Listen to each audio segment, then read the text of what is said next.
आप देख रहे हैं समाचार एजेंसी ऑफ इंडिया में साइन न्यूज।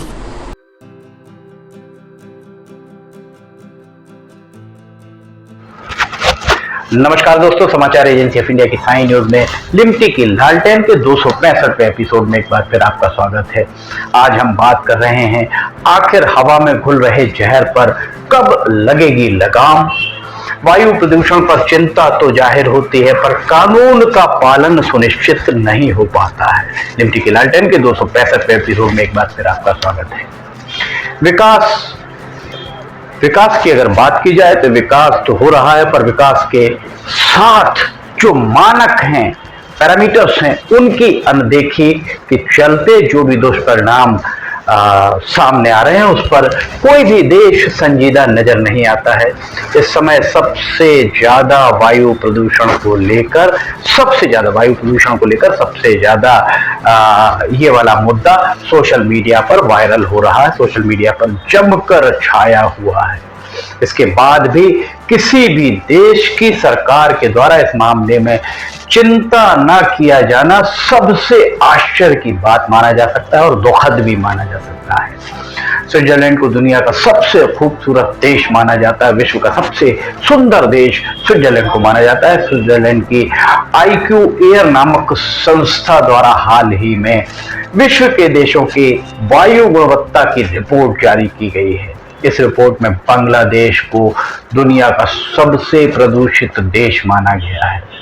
वहीं भारत का स्थान 5वीं पायदान पर है। भारत की राजनीतिक राजधानी दिल्ली लगातार चौथे साल दुनिया भर में सबसे प्रदूषित राजधानी का इसे तगमा दिया गया है। 2021 में विश्व स्वास्थ्य संगठन के द्वारा हवा की गुणवत्ता के मानकों में कुछ बदलाव किया गया था। इसके अनुसार पार्टिकल मैटर्स अर्थात PM 2.5 एवं PM10 के अलावा वायु को प्रदूषित करने वाले अन्य 4 तत्व, जिसमें एक ओजोन है, सल्फर डाइऑक्साइड है, कार्बन मोनोऑक्साइड है और नाइट्रोजन ऑक्साइड के वार्षिक उत्सर्जन की औसत सीमा के मसले को भी बहुत ही बारीकी से देखा गया था। ये PM के मानकों के हम बात कर रहे हैं।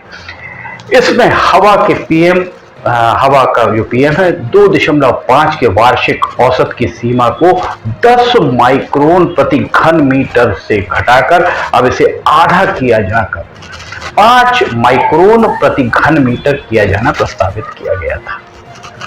इसके बाद भी विश्व में महज 2 से 3% शहरों के द्वारा ही इस निर्देश का पालन किया गया। सिर्फ 2 से 3% देश। अब आप समझ सकते हैं कि किस तरह हम दिशा निर्देशों की अनदेखी कर रहे हैं। संपूर्ण विश्व की बात की जाए तो लगभग 2-3 दशकों से वातावरण में घुल रही हानिकारक गैसेस के कारण वातावरण प्रदूषित हो रहा है। इस बात से इनकार नहीं किया जा सकता। दिल्ली में रहने वालों को अगर देश के हृदय प्रदेश मध्य प्रदेश के पचमढ़ी ले जाया जाए तो वो कैसा महसूस करेंगे। कंक्रीट के जंगल में रहने वाले देश की राजधानी मुंबई के निवासियों को अगर सतपुड़ा के घने जंगलों में ले जाया जाए तो उन्हें मुंबई पूना मार्ग पर स्थित खंडाला की आबो हवा भी जहरीली नजर आने लगेगी, जो खंडाला उनके लिए हरा भरा माना जाता है। जहां हरियाली ज्यादा है, प्रदूषण कम है, वहां के लोग यही कह सकते हैं कि one can breathe here, one can breathe in Satpura की रानी Pachmarhi, one can breathe in Pench national park, one can breathe in Kanha national park. अभी हाल ही में कोविड के कहर के दौरान ऑक्सीजन की मारामारी किस तरह से हुई थी, ये किसी से छिपी नहीं है। हवा में प्रदूषण लोगों के स्वास्थ्य और पर्यावरण को तो प्रभावित करता ही है, साथ ही आने वाली पीढ़ियों को इसका भोगमान भोगने पर मजबूर होना पड़ता है। हवा की गुणवत्ता को लेकर वैश्विक नजारे में भारत की स्थिति बहुत अच्छी नहीं मानी जा सकती। लगभग 1 दशक से ज्यादा समय से विश्व के प्रदूषित शहरों में भारत के 2 दर्जन से ज्यादा शहरों का शुमार आखिर किस ओर इशारा कर रहा है, इस बात को समझना होगा। 2 दर्जन से ज्यादा शहर भारत के प्रदूषित शहरों की फहरिस्त में शामिल है। देश की राजधानी दिल्ली में सर्दियों के आगाज के साथ ही जब सर्दियां आती है उसके साथ ही स्मॉग का कहर देखते ही बनता है। देश की शीर्ष अदालत के द्वारा दिल्ली को गैस चैम्बर में तब्दील होने की संज्ञा दी जा चुकी है। विश्व स्वास्थ्य संगठन की रिपोर्ट पर अगर आप यकीन करें तो देश के लगभग 85% 85% लोग WHO के मानकों से इतर प्रदूषित जगहों पर जीवन यापन कर रहे हैं, जिससे जीवन की गुणवत्ता भी प्रभावित हुए बिना नहीं रहती है और इसके साथ ही साथ शरीर में तरह तरह के रोग अपना घर बनाते नजर आते हैं। वायु अगर प्रदूषित है, आपके ऑक्सीजन आपके फेफड़ों में जाएगी और तरह तरह की बीमारियां आपको हो सकती हैं। कार्डियोवैस्कुलर रिसर्च जर्नल के एक शोध के अनुसार वायु प्रदूषण के कारण विश्व में औसत आयु 3 साल कम तक दर्ज की जा रही है। वहीं अन्य शोधों के अनुसार वायु प्रदूषण की जद में रहने वालों की औसत आयु भी सामान्य औसत आयु से काफी कम हो चुकी है। वायु जीवन सूचकांक 2000 की रिपोर्ट वायु जीवन सूचकांक 2000 की रिपोर्ट पर अगर आप नजर डालें तो वायु प्रदूषण की जद में रहने वाले लोगों की आयु, औसत आयु, एवरेज लाइफ 5 साल तक कम हुई है। ये बात भी सामने आई है। दिल्ली में ये 9 साल, दिल्ली से लगे हरियाणा और उत्तर प्रदेश में 8, तो पश्चिम बंगाल और बिहार में 7 साल तक औसत आयु, एवरेज लाइफ कम दर्ज की गई है।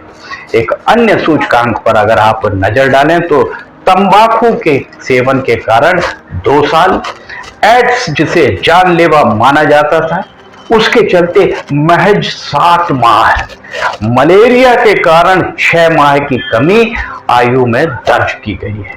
इसका सीधा तात्पर्य यह है कि इन सब में सबसे ज्यादा खतरा वायु प्रदूषण के कारण ही बना हुआ है।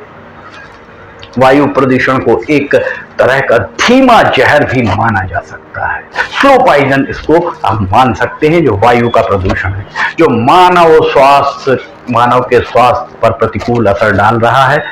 वायु प्रदूषण का सबसे ज्यादा असर फेफड़ों, आपके लंग्स और हार्ट, दिल पर पड़ता है। हाल ही में कोविड ने भी अपना सीधा निशाना किसको बनाया था? सीधा निशाना फेफड़ों को बनाया था। अब जिनके फेफड़े कोविड के चलते, कोविड के संक्रमण के चलते कमजोर हो गए हैं, वे वायु प्रदूषण में रह रहे होंगे तो उनका क्या होगा? वैसे ही पहले आपके फेफड़े कमजोर हो चुके हैं। ऐसा नहीं है देश की सरकारों के द्वारा इस दिशा में कोई प्रयास नहीं किए गए। सरकार के द्वारा 3 साल पहले 2019 में, 2022 चल रहा है, 3 साल पहले 2019 में वायु प्रदूषण के लिए से निपटने के लिए राष्ट्रीय वायु स्वच्छ कार्यक्रम का आगाज किया गया था और 2017 की तुलना में वायु प्रदूषण में 30% तक कमी लाने का लक्ष्य रखा गया था। 2019 में जो बना था उसके अनुसार 2017 से में जितना था उससे 30% तक कमी लाने का लक्ष्य रखा गया था। देखा जाए तो वायु प्रदूषण का मामला हर किसी नागरिक से जुड़ा हुआ, हर किसी नागरिक के स्वास्थ्य से जुड़ा हुआ माना जा सकता है। एक समय था जब ग्रामीण परिवेश में स्वच्छ आबो हवा की कल्पना की जा सकती थी। बढ़ती आबादी, उद्योग धंधों की स्थापना, कल कारखानों की स्थापना, लोन पर वाहन मिलना आदि ऐसे कुछ फैक्टर्स हैं, कुछ घटक हैं जिनके चलते गांव में अब आबो हवा बहुत ज्यादा साफ नहीं मानी जा सकती है। आश्चर्य तो इस बात पर होता है कि चुनाव चाहे लोकसभा के हो या विधानसभा के या किसी भी चुनाव जो आप देखें तो चुनाव चाहे स्थानीय निकाय पे हो, किसी भी चुनाव में पर्यावरण संरक्षण आप देख लीजिए, पर्यावरण संरक्षण, नदियों के संरक्षण, वायु प्रदूषण, हरित क्रांति आदि को चुनावी मुद्दा नहीं बनाया जाता। कहने को तो प्रदूषण नियंत्रण मंडल के कार्यालय हर सूबे में है, हर तालुके में है, हर संभाग में है, पर ये कार्यालय सिर्फ कागजों पर ही कार्यवाही कर रहे हैं, ऐसा कहा जाए तो अतिशयोक्ति नहीं होगा। आने वाले समय में वायु प्रदूषण की भयावहता को देखते हुए अभी भी समय है कि इसके लिए जन जागरण अभियान चलाया जाए, जन जागरूकता फैलानी होगी, अन्यथा हम आने वाली पीढ़ी को धन दौलत, उसके लिए पीढ़ी के लिए धन दौलत तो कमा रहे हैं, हम आने वाली पीढ़ी के लिए धन दौलत छोड़कर जाएंगे, सहेज कर रखी हुई धन दौलत छोड़कर जाएंगे, पर उन्हें प्रदूषण मुक्त जीवन नहीं दे पाएंगे। हमें अपनी आने वाली पीढ़ी को प्रदूषण मुक्त जीवन देना है। विचार आपको करना है कि आप आने वाली पीढ़ी के लिए धन दौलत इकट्ठे करके जाना चाहते हैं या उन्हें प्रदूषण मुक्त वातावरण देना चाहते हैं। ये विचार आपको करना है। लिमटी की लालटेन के 265वें एपिसोड में फिलहाल इतना ही। लिमटी की लालटेन अगर आप देखना चाहते हैं तो समाचार एजेंसी ऑफ इंडिया की साइन न्यूज पर इसे देख सकते हैं। आप समाचार एजेंसी ऑफ इंडिया की वेबसाइट या साइन न्यूज के न्यूज चैनल पर जाकर इसे देख सकते हैं। रोजाना दोपहर 2 बजे और शनिवार व रविवार को सुबह 7 बजे इसका प्रसारण किया जाता है। अगर आपको समाचार एजेंसी ऑफ इंडिया की साइन न्यूज में लिमटी की लालटेन, मौसम के अपडेट, अन्य रोचक जानकारियां, खबरें आदि पसंद आ रही हो तो आप इन्हें लाइक, सब्सक्राइब, शेयर जरूर कीजिएगा। साथ ही नीचे जाकर कमेंट बॉक्स में लिखकर बताइए कि आपको ये कैसे लग रहे हैं। लिमटी की लालटेन के 265वें एपिसोड में फिलहाल इतना ही। लिमटी की लालटेन का 266वां एपिसोड हम लेकर बहुत जल्द हाजिर होंगे। तब तक के लिए आपसे इजाजत लेना चाहेंगे। जय हिंद।